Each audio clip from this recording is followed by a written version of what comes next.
seneng itu tidak perlu dikejar. Langsung aja kamu nikmati sekarang, apapun kondisimu, maka kamu akan bahagia. Ada apapun yang kamu nikmati sekarang, sedikit atau banyak, besar atau kecil, luar biasa atau biasa, nikmatilah. Kalau bahasanya agama, bersyukurlah. Maka kamu saat ini juga bahagia, tidak usah nunggu besok-besok. Pak, saya ingin mengejar kebahagiaan. Ngapain dadak dikejar? Nikmati sekarang juga. Wong dia nggak lari kemana-mana, dan dia juga ndak hilang.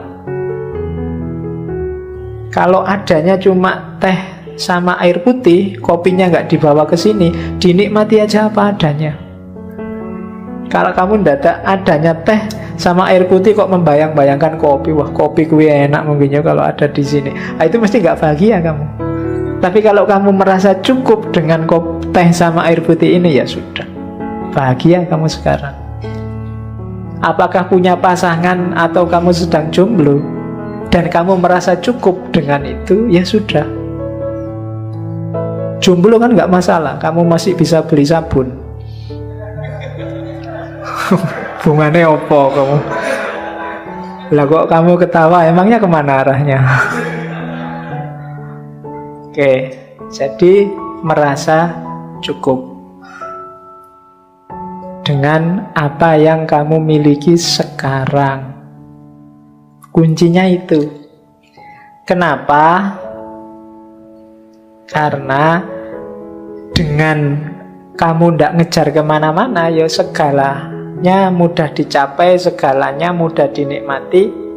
Kita juga lebih sehat, kita juga tidak galau kalau ada macam-macam. Sudah, enak wis. Cukup, bahasa akhlaknya namanya qanaah. Punya uang 1.000, ya dinikmatilah 1.000 itu. Beli aja permen. Kalau punya uang 1 juta, ya dinikmatilah yang 1 juta itu. Biasa aja. Jadi cukup dengan apapun yang kita miliki sekarang. Nah, itu sumber kebahagiaan yang ketiga.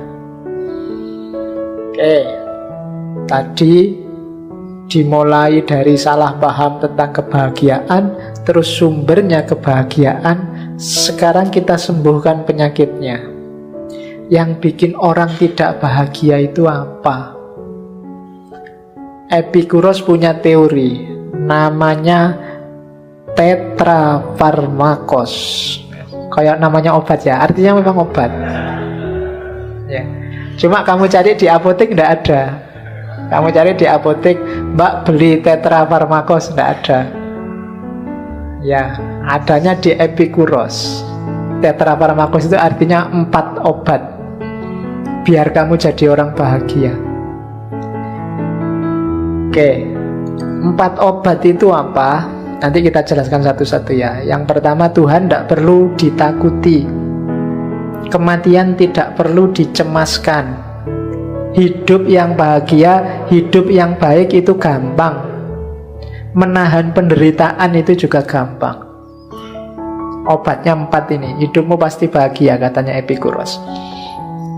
Dan itu di bukunya dia ngomong, meditate on these ideas day and night. Perintahnya Epikuros, coba pikirkan 4 hal ini, these ideas, siang atau malam. And the ones related to them, dan hal-hal yang berhubungan dengan 4 hal ini, both alone and with someone like yourself. Kamu pikirkan sendiri apa sama temanmu boleh. And you will never be badly disturbed. Kamu tidak akan bingung lagi, tidak akan galau lagi. Apakah kamu sedang bangun atau sedang mimpi. Obatnya 4 ini. Kalau nggak percaya, kamu pikirkan sendiri atau sama temanmu 4 hal ini. Yang pertama apa? Tuhan tidak perlu ditakuti. Maksudnya kita tidak perlu takut sama Tuhan. Nanti Tuhan nggak perlu ditakuti, kamu menakut-nakuti Tuhan. Ya, enggak.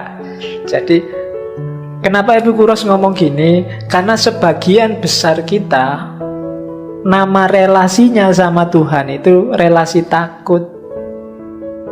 takut dikasih musibah lah, takut disiksa lah, takut Tuhan murka lah, takut. Itu yang bikin hidup kita tidak tenang. Wah, ini jangan-jangan Tuhan marah nih, masuk neraka deh aku. Wah, jangan, selalu takut kita sama Tuhan. Katanya Epikuros, ini sumbernya hidup kita galau. Gitu loh. Takut ada gempa, takut ada gunung meletus. Ini kalau Tuhan marah, ada banjir, ada gempa, ada gunung meletus. Wah, ini Tuhan sudah murka ini sama kita. Kan selalu begitu kita sama Tuhan. Katanya Epikuros, ini sumber kegalauan. Jangan takut, katanya Epikuros. Tuhan itu bukan sumber bencana.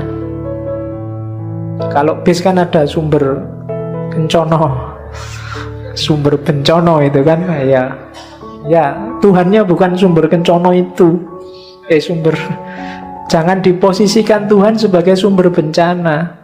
Itu yang bikin relasi kita cuma rasa takut. Katanya Epikuros, bencana yang terjadi itu jangan mengkambing hitamkan Tuhan. Itu ada rumusnya sendiri. Sudah ada hukum alamnya, ada sunatullahnya. Kenapa kok ada bis masuk jurang?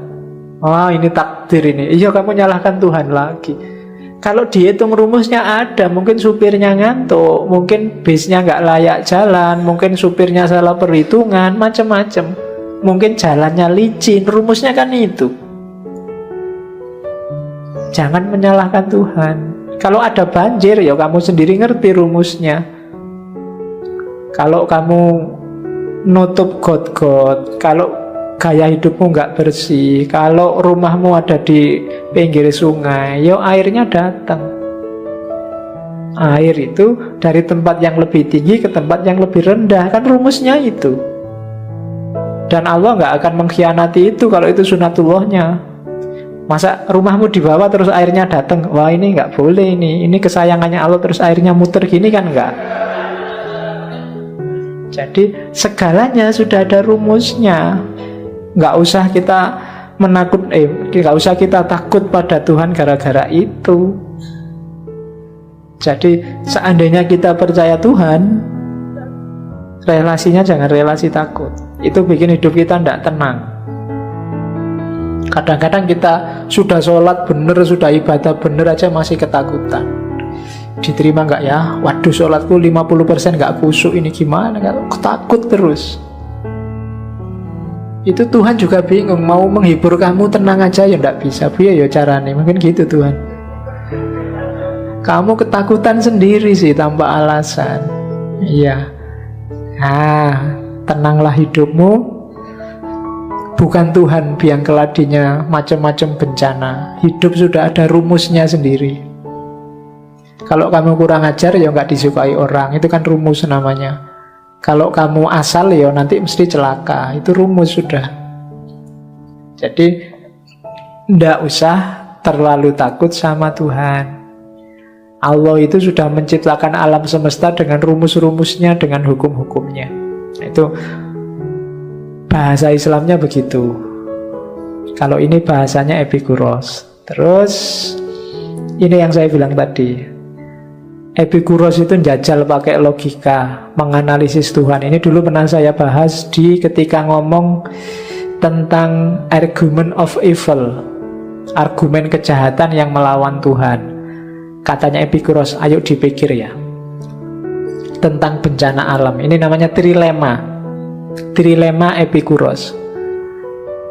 Alam ini kan banyak sekali kejahatan.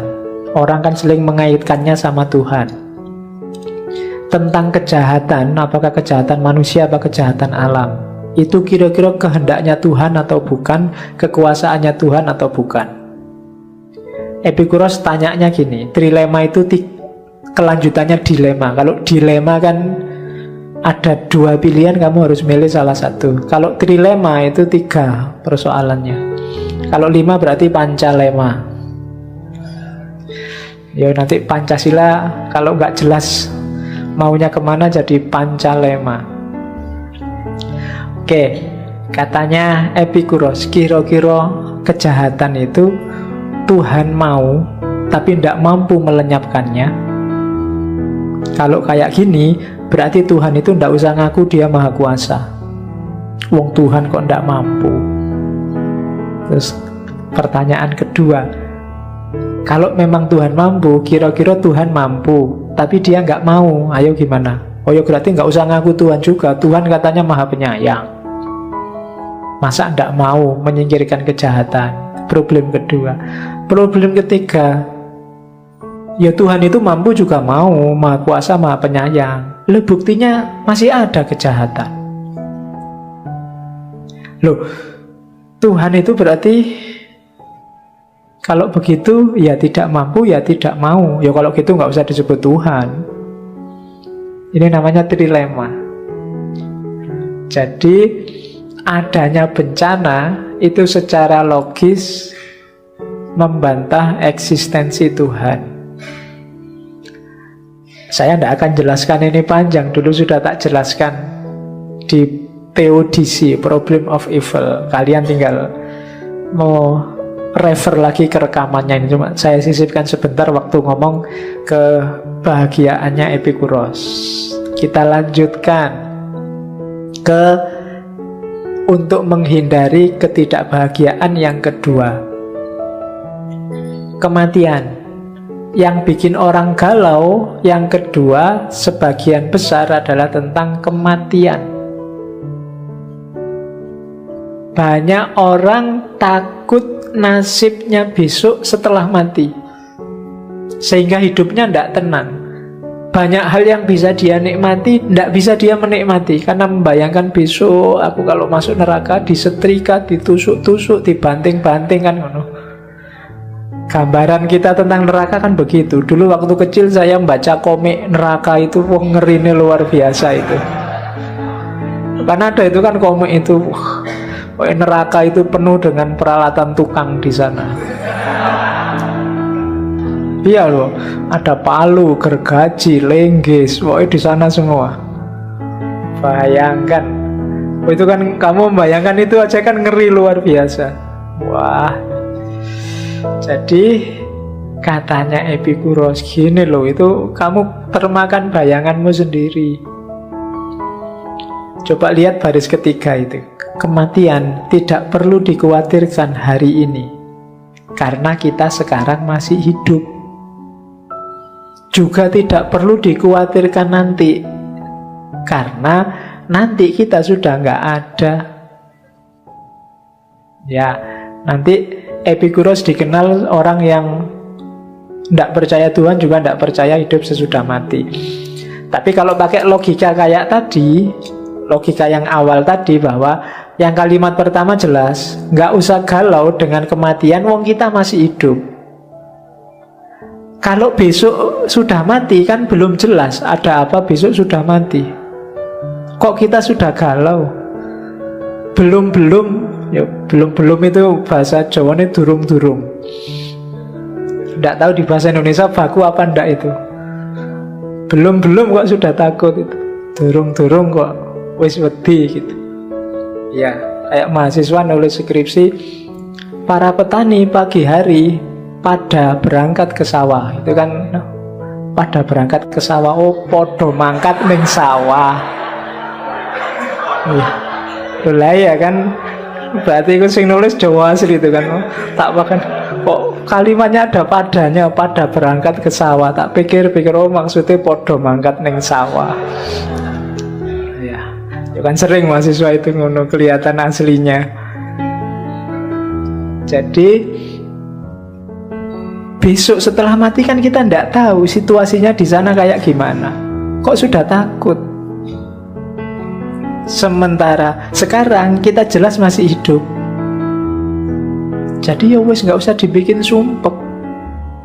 Kalau kita hidup baik sekarang, ya besok insya Allah ya baik lah. Jadi nggak usah galau dengan kematian.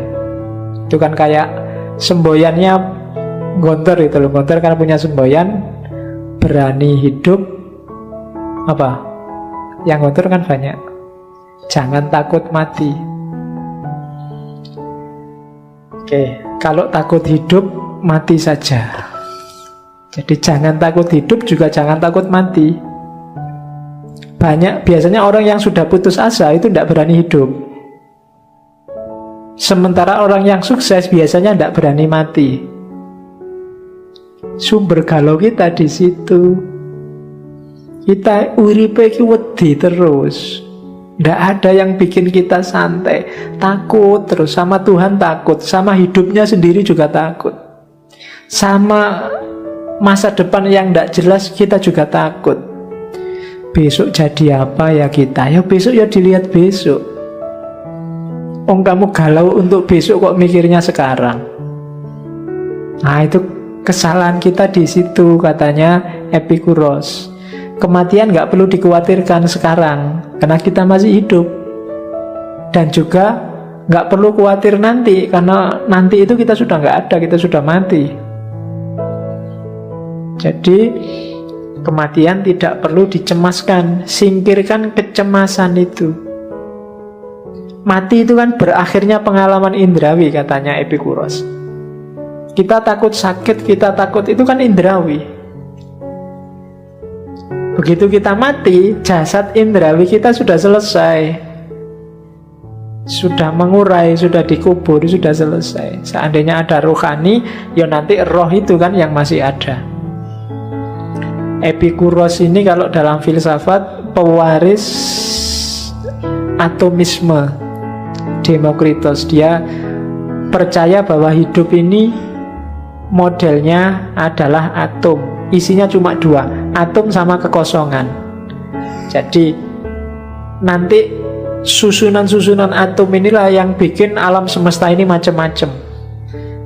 Susunan atom tertentu melahirkan kayu, atom tertentu melahirkan batu, struktur atom tertentu melahirkan manusia, dan seterusnya.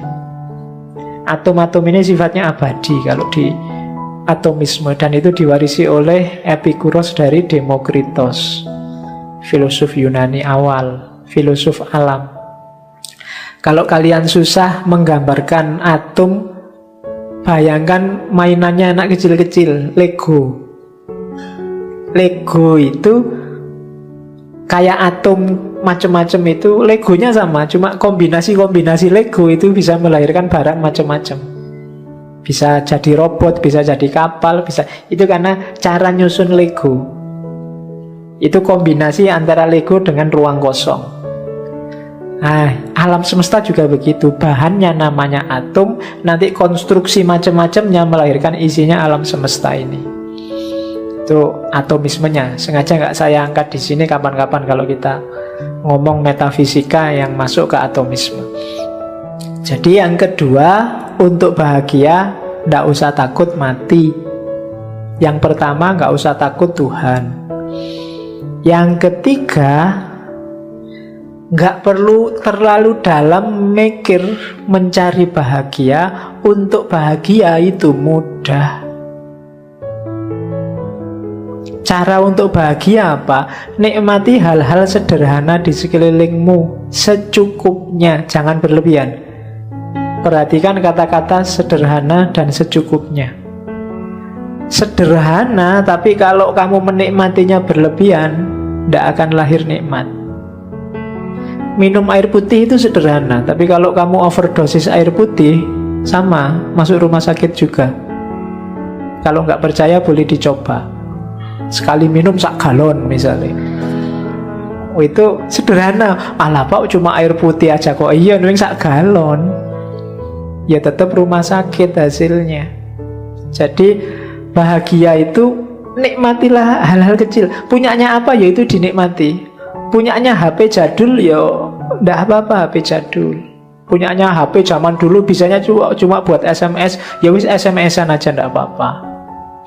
Nggak masalah. Nggak bisa buat internetan Pak, ya nggak usah mikir, nggak usah bercita-cita internetan kalau HP-nya jadul. Yang bikin galau itu kan HP-mu, HP jadul, keinginanmu untuk surfing dan main game internet yang susah itu. Ya mesti aja terus kamu galau. Kamu hidupnya di sini, cita-citamu kawin sama artis Hollywood, ya itu hidupmu galau. Kamu nggak menikmati yang sekelilingmu. Nikmati aja yang di sekelilingmu, yang kecil-kecil, yang sederhana, dan menikmatinya juga secukupnya, nggak usah berlebihan. Sudah selesai dan kamu bahagia. Oke. Terus, dan nggak usah takut, Pak, gimana kalau hal-hal kecilnya kita nggak punya? Nggak, pasti punya. Dan katanya Epikuros, hal yang menyenangkan sederhana itu biasanya lebih mudah kita peroleh. Nafas, paling nggak kan, ambekan itu kan gratis. Bisa kamu ambil kapanpun, kamu buang kapanpun juga boleh. Ya kan? Ambil nafas gratis, alhamdulillah masih bisa bernafas. Jangan sampai lupa loh ya. Ya, kalau lupa gawat itu, bernafas saja lupa. Kalau lupa akan ada yang nyuruh. Kalau lupa bernafas kamu pakai headset. Headsetnya bunyinya tarik, lepaskan, biar nggak lupa.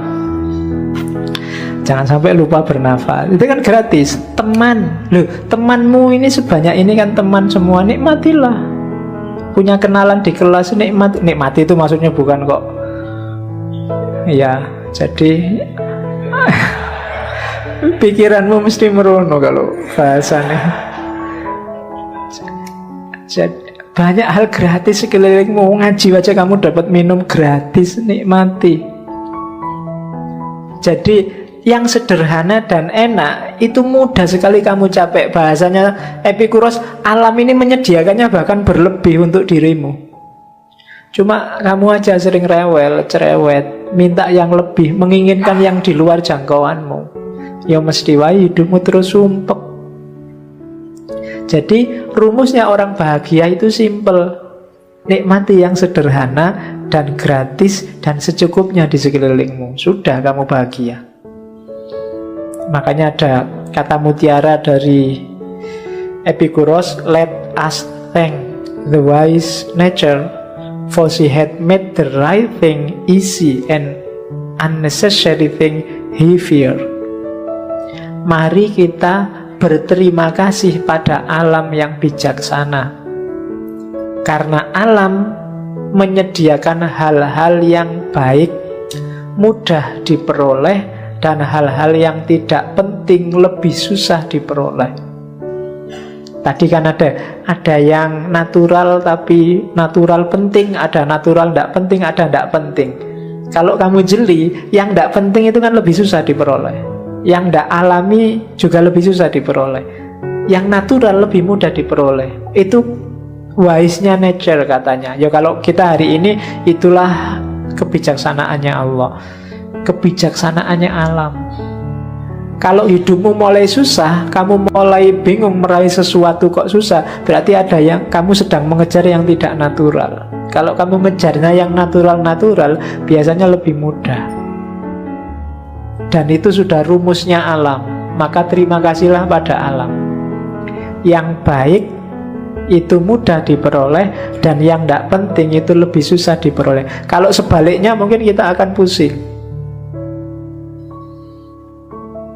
Jadi ini antitesisnya lagunya Omar Irama itu ya. Kalau Omar Irama kan yang enak-enak susah diperoleh, yang ya kan, mengapa yang enak-enak sih ya susah diperoleh.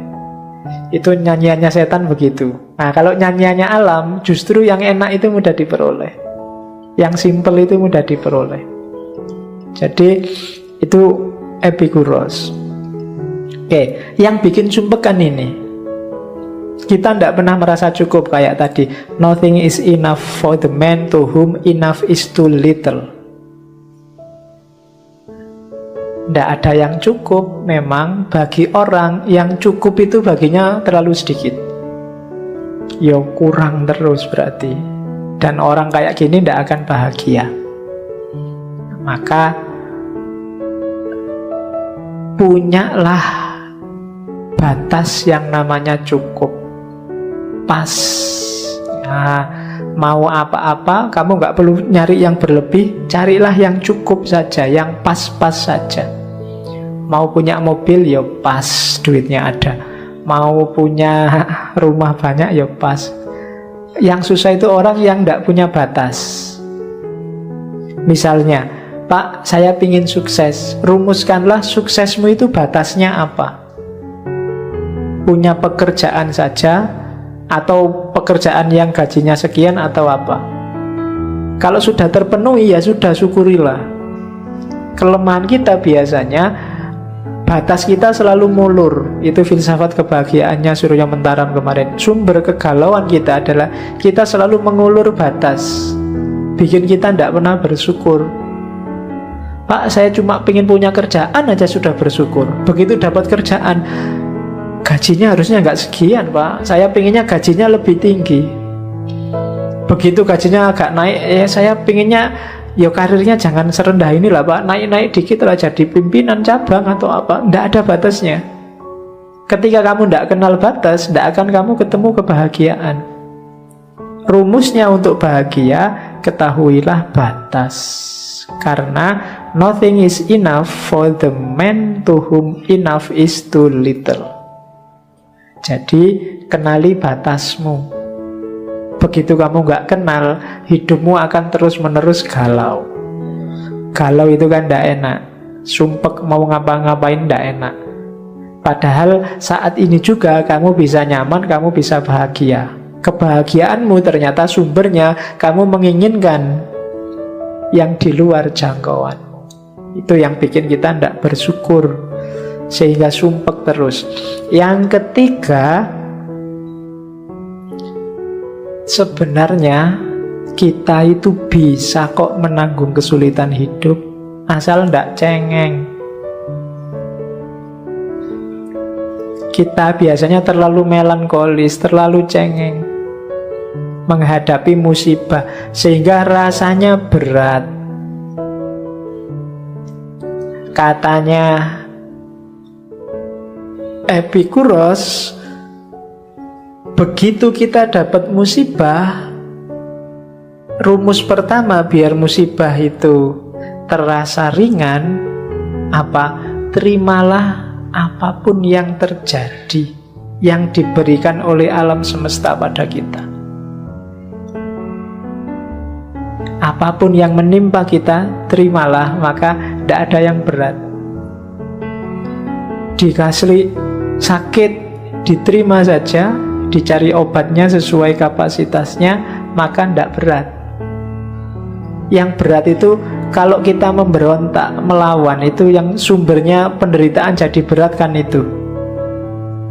Waduh, nilaiku kok jatuh ya, terus kamu memberontak, ndak terima, masa nilaiku jatuh gini, harusnya aku ning kelas paling pinter, dan kamu galau di situ. Padahal ya sudahlah, diterima, besok belajar lebih keras lagi, simple, selesai penderitaanmu.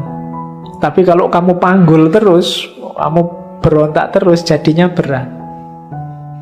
Terimalah dulu, akuilah. Ada orang yang tidak ngakui kan kalau hidupnya berat, tidak ngakui kalau dirinya sedang sakit. Mohon maaf ya, saya ngantuk, tak tidur dulu, diterima aja. Nggak usah bertahan mati-matian melek. Kalau ngantuk ya ngantuk aja, biasa aja. Terimalah yang diberikan oleh alam. Yang pertama itu. Yang kedua, ingatlah yang warna kuning itu. Segala yang terjadi tidak harus sesuai dengan kehendak kita, keinginan kita. Demikian juga tidak harus tidak sesuai. Alam semesta punya rumus sendiri yang bikin kita merasa tidak kuat nanggung kesulitan hidup, karena kita bikin rumus sendiri. Kalau sekeliling kita cocok sama keinginan kita, ya sudah.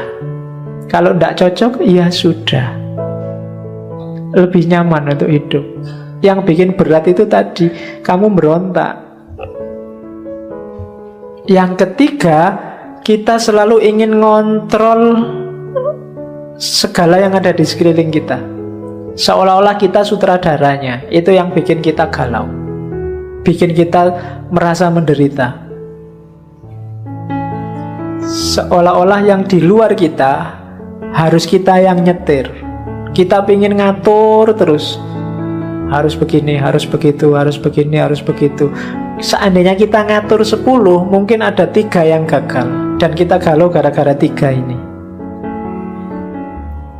Itu sering.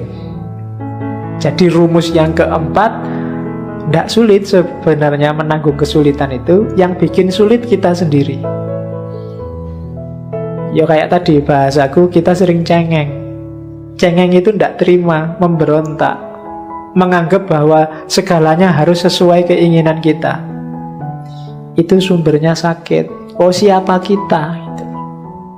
Pokoknya harus begini, pokoknya harus begitu. Nah, itu namanya tidak paham rumusnya hidup, katanya Epicurus. Hidup itu ya tidak selalu sesuai dengan keinginan kita, juga tidak selalu tidak sesuai. Kadang sesuai, kadang nggak sesuai. Itulah hidup. Jadi rumusnya itu, besok Ahok jadi gubernur apa enggak, ya kamu tidak usah galau. Kalau gagal ya tidak apa-apa, jadi juga tidak apa-apa. Wong memang kita manusia, kita bukan sutradara untuk hidup kita sendiri. Jadi rumus yang keempat, tidak sulit kok untuk menanggung kesulitan hidup. Karena ada orang yang merasa, wah tidak kuat ini sudah di luar batas. Enggak, masih di dalam batasmu, jangan khawatir. Asal kamu nggak cengeng aja. Jadi jangan takut sama Tuhan. Jadi Tuhan jangan terlalu ditakuti. Dia maha penyayang kok, jangan khawatir. Yang kedua, jangan takut sama sakit, sama kematian. Yang ketiga, hidup itu simpel kalau ingin bahagia. Yang keempat, untuk menanggung kesulitan juga pasti kamu kuat, kecuali kamu cengeng.